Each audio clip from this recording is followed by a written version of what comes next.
Hello and welcome to my review of Murder Most Unladylike, a 2014 novel from Robin Stephens.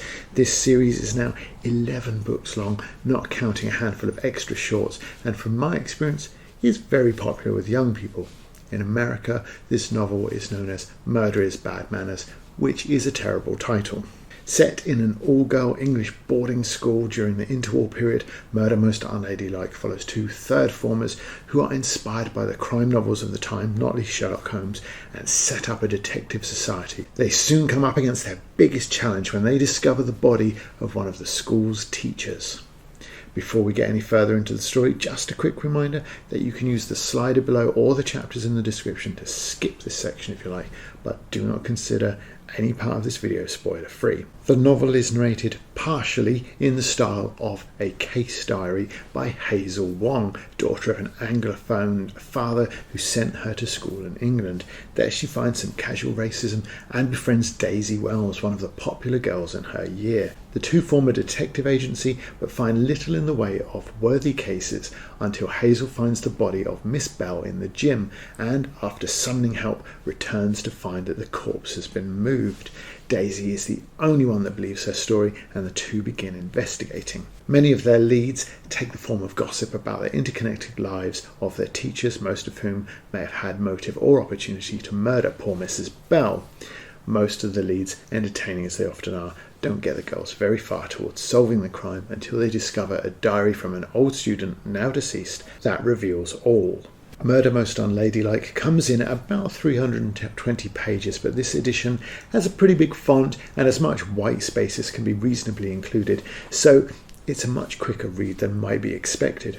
It's also split into 8 individually titled parts, the longest of which has 9, maybe 10 characters, and what this amounts to in terms of a reading experience is short chapters, short sections, and with all that white space included, a deceptively quick read.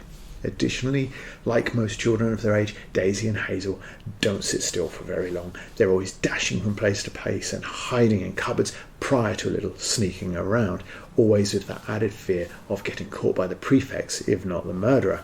Things feel energetic across the board, with just one or two asides that add little in the way of plot or character development and seem a little laboured. Stephens, though, is not adverse to falling back on the lead childism of making sure those short chapters end with a hook that promises the next one will be equally short, equally full of mystery and intrigue. The best one is when the girls poison themselves with an emetic in order to have unobserved access to that part of the school. Daisy ends one chapter assuring Hazel not to worry because it's not so bad, and the next chapter begins with, "That was a lie."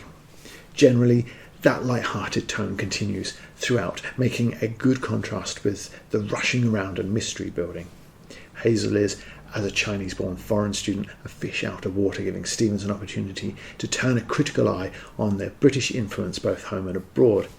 Hazel's father lives a lifestyle of servants and concubines in an English enclave he considers markedly superior to his local community. Even Hazel's presence at Deepdean is part of his ongoing need to one-up his neighbours. He is regarded by his wife, at least, as rather foolish for his fondness for England. Hazel's observations are often of the confused or curious kind, but the overriding feeling is that England's supposedly shiny veneer hides only emptiness. The desire to critique is a minor part of the book, but a little hypocritical, I felt, when you are selling the book based on the reputed charm of institutions like English boarding schools.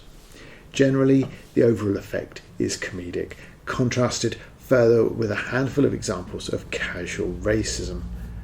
These are sporadic, mostly taking the form of remarks such as this one early on, "You really ought to be ashamed, but then where you come from, I don't suppose they teach you that it's wrong to lie, do they?" But even Daisy is demeaning at times and even refers to Hazel as foreign girl once or twice.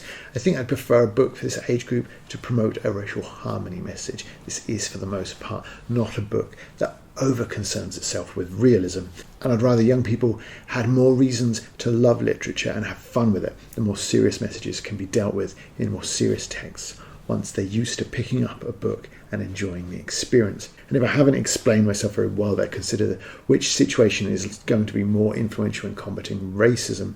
A 12-year-old reading something like this, or that child becoming a stronger reader and picking up To Kill a Mockingbird a couple of years later. The mystery, for what it's worth, is not predictable, but that isn't really due to being cerebral. It's more because Hazel and Daisy compile their suspect list and, spoiler alert, put your fingers in your ears, la la la la la, they leave off a number of people who could easily be involved and simply don't consider or investigate any of them.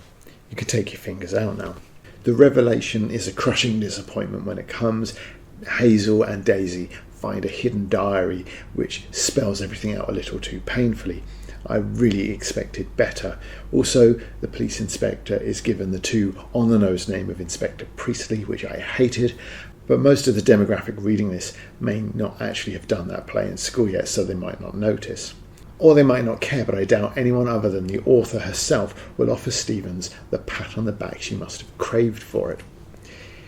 Either way, the inspector gathering all his suspects into the school's accusing parlour is a nice Christie-flavoured touch, and his genial tolerance of the girls and their meddling is handled quite well, with just the positioning of the girls for the final revelation of the guilty party feeling contrived. I think for girls of a similar age to Hazel and Daisy, this book will go down really well. The girls are generally both energetic and likeable, with a typical level of preteen drama exacerbated by both that infrequent racism and their own quirks. Hazel, our narrator, is typical of young adult protagonists in this market. She complains of her own ugliness and awkwardness and is overawed and overshadowed by the more glamorous and confident Bestie.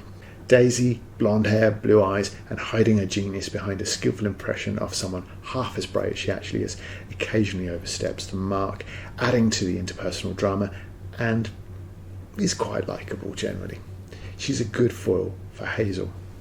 There's a supporting cast of students that have their own personalities, but the teachers, with a confused gaggle of love lives, are given more opportunities to shine. They're a good mix, though again, it's sad to see the cliche of the creepy Christian indulged once again with Mr. McLean, the resident vicar referred to as Mr. McDirty, neither witty or original enough to be worthy of the rest of the book. In conclusion, the limitations of writing for this demographic likely preclude any aspirations of the literary, but Stevens has crafted a very accessible read. The pace is well judged, with only one or two sags in its energy and enthusiasm.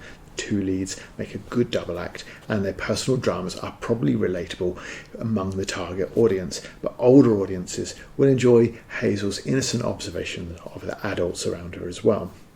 The scandal-ridden Deepdale has its own charm, and everybody within its walls is a character worthy of the name. The mystery builds nicely, but to a disappointing revelation.